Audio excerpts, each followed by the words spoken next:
Hi, good day sa ating lahat. Welcome sa aking video discussion about the Kaiser 3-in-1 Health Savings Program.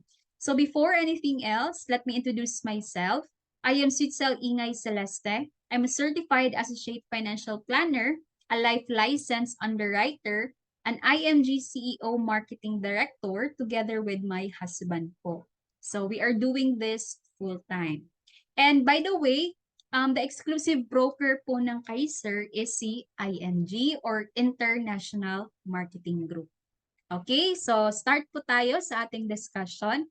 But before I go po sa technicalities ng Kaiser, dito po muna tayo sa concept.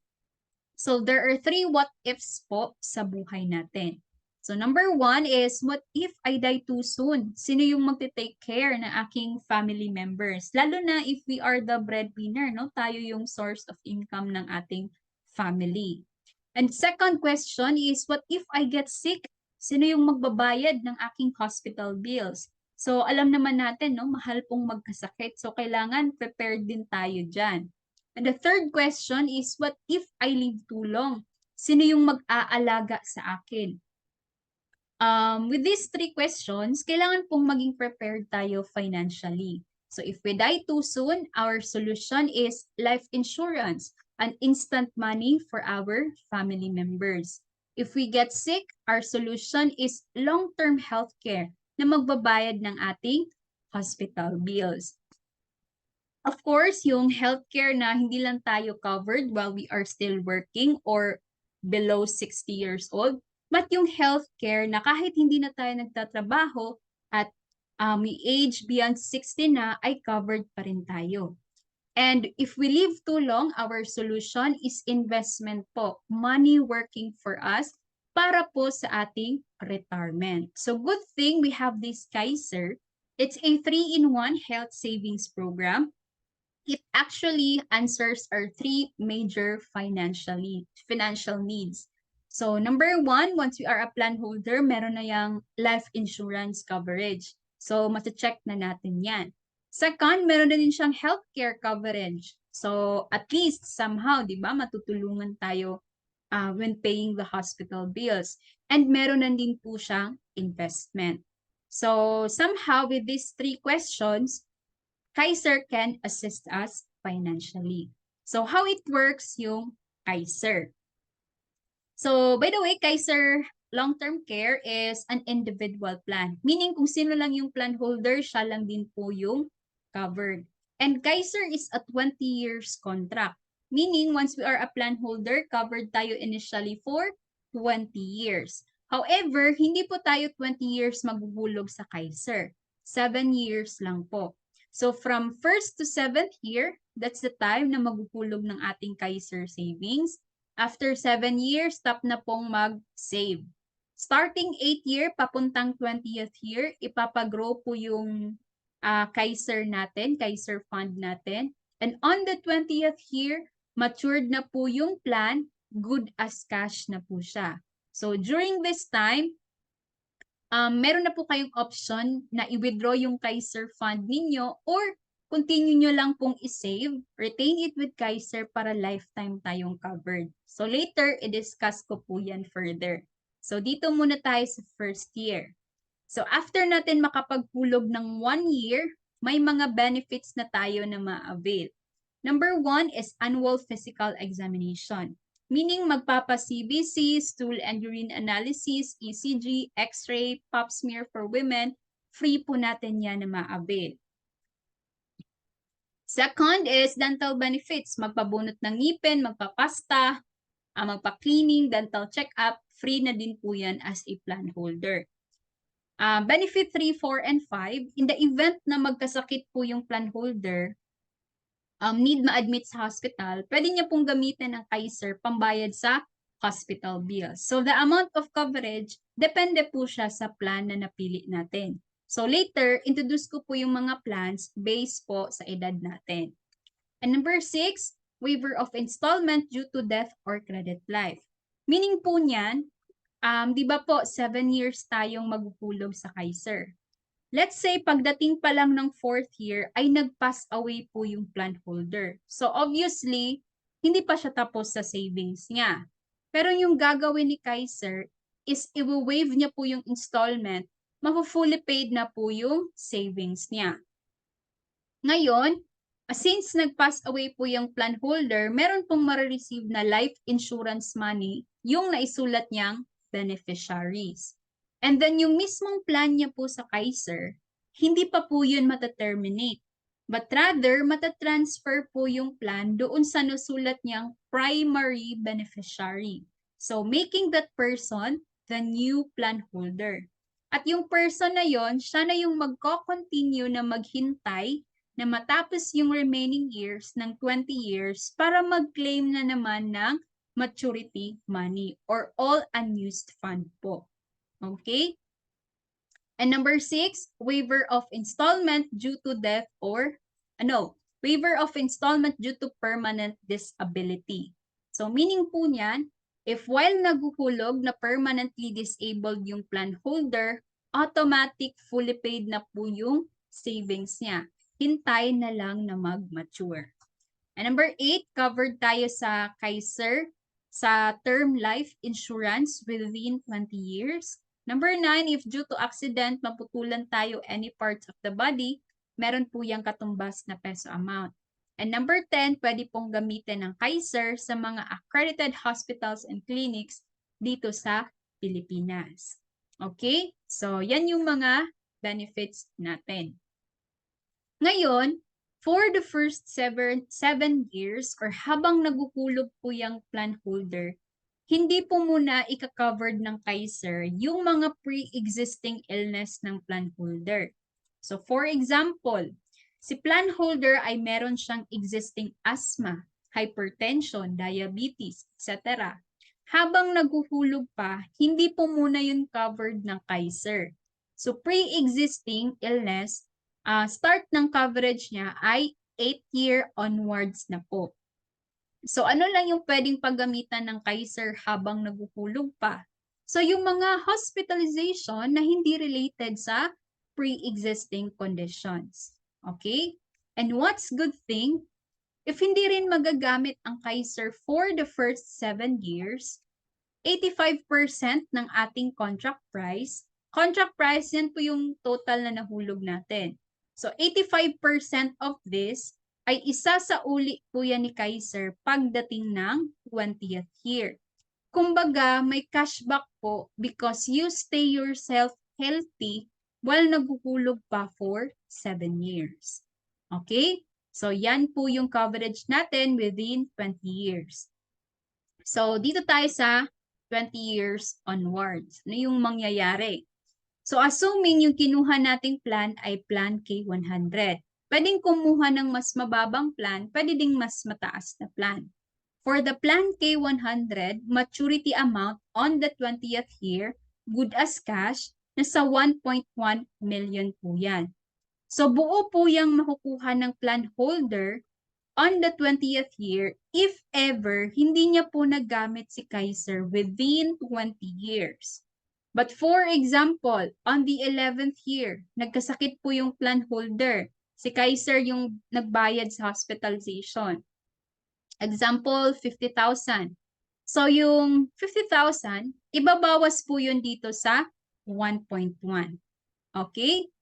So since good as cash, meron po kayong tatlong option. Number 1 is i-withdraw na po yan lahat-lahat. So once na-withdraw, whatever happens to plan holder, of course, hindi na po siya covered sa Kaiser. Okay, so it is as if end of contract na tayo. Kasi naubos mo na lahat ng fund, kinuha mo na lahat ng fund. Second option, i-withdraw lang po yung 50% and the other 50% retain it with Kaiser. So yung maiiwang 50% ay mag-grow pa rin po yun by 10% yearly. So meaning covered pa rin tayo ng Kaiser. And the third option, the whole amount, hindi natin kukunin. Isa-save lang natin yan in preparation for our golden years na by the time we reach 60, 65, or hanggang kailan tayo kunin ni Lord, ay covered pa rin tayo sa Kaiser.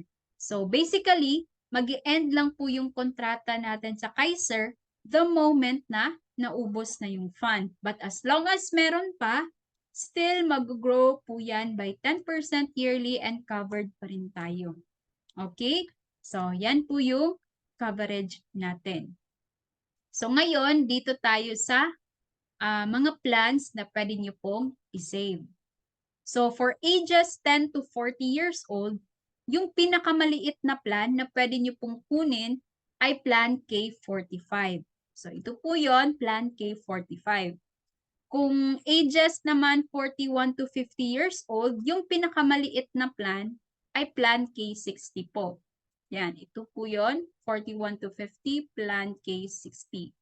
Pero kapag ages 10 to 60 years old, yung pinakamaliit na plan ay Plan K75. Okay? And yung naka-highlight po dyan, yan po yung standard and recommended plan ng Kaiser, which is yung Plan K100. By the way, any ages, pwede po kayong kumuha ng mas mataas na plan. For example, ikaw ay nasa bracket ng 10 to 40 years old, yung minimum ay nasa K45. However, pwede kang kumuha ng Plan K60, Plan K75, K100, K125, and so on. Same with other age bracket. Okay? Yan lang po yung minimum or pinakamaliit na plan na pwede niyong kunin. However, you can get mga higher plan. Of course, the higher the plan, the higher the coverage. So again, itong naka-highlight na Plan K100, this is the standard and recommended plan ng Kaiser. Tinawag po siyang standard plan because at least after 20 years, good as cash, nakatungtong po yung fund natin ng 1 million. Lower than the standard plan, lower din po sa 1 million. Higher sa standard plan, higher din po sa 1 million. Ngayon, for the hospitalization, ito po yung coverage natin each year for 7 years. And starting 8th year, magkaiba na po yung computation per year. And every time hindi natin nagagamit yung Kaiser, yung coverage natin for that year, nagiging pondo lang, nag-earn po yan ng interest, and then nakikarry forward the following year. So habang tumatagal, lumalaki yung coverage for the hospitalization. And for the life insurance, ito po yung makukuhang pera ng family members if the cause of death is natural. But if due to accident, mata-times 2 po yung amount na yan. Okay? So sa Kaiser, pwede po tayong mag-save monthly, meaning every month, straight 12 months, quarterly, every 3 months, semi-annual, every 6 months. So itong semi-annual, if ito total po natin yan in a year, may discount po yan na 1 month. Bali, each year, a total of 11 months lang po yung hinuhulog natin. Pero kapag annually or yearly, fixed po yung discount na 2 months. So, each year, a total of 10 months lang po yung hinuhulog natin. And of course, if you want na once nyo lang puhulugan yung 7 years savings ninyo, then you can choose the option spot cash. So, mas discounted pa po yan. Okay? Compared sa annual. Alright? And of course, meron pong 500 pesos per year na policy fee hanggang 7 years. Okay? So, ayan po yung mga plan options. So, if you want to get one, then kindly message me sa aking personal FB po or reply kayo doon sa person na nagbigay sa inyo ng video ko. Alright? So, assuming nag-apply tayo sa Kaiser and na-approve po yung application natin. So, ito po yung panghahawakan nyo that you are already a plan holder. So, mag-email po si Kaiser ng inyong policy management account po. No? Meron kayong sariling username and password. Again, i-email po yan sa inyo ng Kaiser. So, once na nakapag-login tayo, ganito po yung bubungad sa atin, no? Ito yung policy na natin. So, nandyan na po lahat ng needed details natin as a plan holder. So, for example, our policy, ayan, i-click nyo lang po yung View Individual Contract Provision. Once na-click nyo yan, naka-PDF file po yan. So if you want a hard copy, you can download and print it on your own. Or you wanna view your savings, click nyo lang po yung view my payment history. So para po siyang bank statement. No, lalabas na po yung mga savings ninyo. So you will know if you've missed payment, naka-pending pa, and the total amount ng na-save nyo. And doon din po, may naka-attach na official receipt. So if you want again a hard copy, you can download and print it on your own. So everything is ano po no, paperless si Kaiser. So ngayon, if you want to process your sub-payments on your own, you can do it naman po, no? Just click this pay bill now. And for example, nagkasakit yung plan holder, gagamitin si Kaiser pambayad sa hospital bills. So all we have to do is present our policy number. So in my screen, ano lang po yan, no? Naka-hide because, ayan, of course, data privacy. But pag ano na, pag in case na magkasakit, ayan, ipakita nyo lang po yung policy number. So si hospital na yung ko-coordinate kay Kaiser na ayan, may plan holder, gagamit ng plan niya. So once verified na active yung account natin, then madededuct po sa ating hospital bill yung ating Kaiser coverage. Okay? So ganyan po. So ngayon,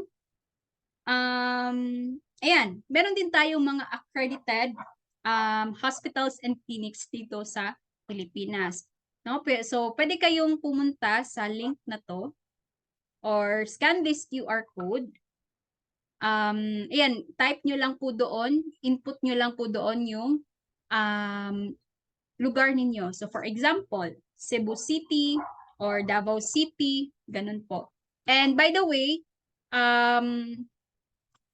meron din tayong mga accredited hospitals, no? So, yung mga ano din, mga 5 major hospitals sa Pilipinas ay accredited din po ng Kaiser. So, for example, the Cardinal Santos, Makati Med, Asian Hospital, the Medical City, St. Luke's, ayan. Pwede natin gamitin yung Kaiser in case no magkasakit tayo dyan sa mga 5 major hospitals sa Pilipinas. Okay? Ayan po. So, ayan, sample pala ng mga matured benefits claim. Of course, no, meron na din nakapag-claim ng kanilang matured plan. So, if you can see sa mga images nila, medyo may, may edad na. Pero at least, di ba, when they retire, meron silang natanggap from Kaiser. You can actually browse sa official Facebook page ng Kaiser para matignan nyo po yung mga updated na mga Kaiser claims. No, nandun po yan. And then, of course, death benefits claim. So, meron din po no, sa mga plan holders na nag-pass away, nakapag-claim din po yung mga family members nila. At the same time, na-transfer yung plan doon sa primary beneficiary. Okay? And then, of course, if nakapag-process tayo ng application form, by the way, ang application form ng Kaiser is just online po, no? So, you can process your payment din po online. So, for example, ayan, these are the payment options, no? So, if nasa abroad ka, pwedeng money remittance, or if you have online banking, you can do online bank transfer dito po sa mga bank accounts ng IMG. Okay? And I believe na discuss ko na lahat no about the information of Kaiser 3-in-1 Health Savings Plan. So if you have further clarifications, pwede niyo po akong i-message sa personal FB ko po. So ito yung account ko, Sitsal Ingay Celeste. So pwede niyo akong i-message dyan or again, i-message niyo po yung person na nagbigay sa inyo ng link para ma-assist po kayo sa pag-fill up ng application form because application form, it will be requested po sa Kaiser. Okay? So, thank you for listening. I hope you've learned something and take action po tayo no, sa ating 3-in-1 savings plan. Thank you and have a great day. Bye-bye!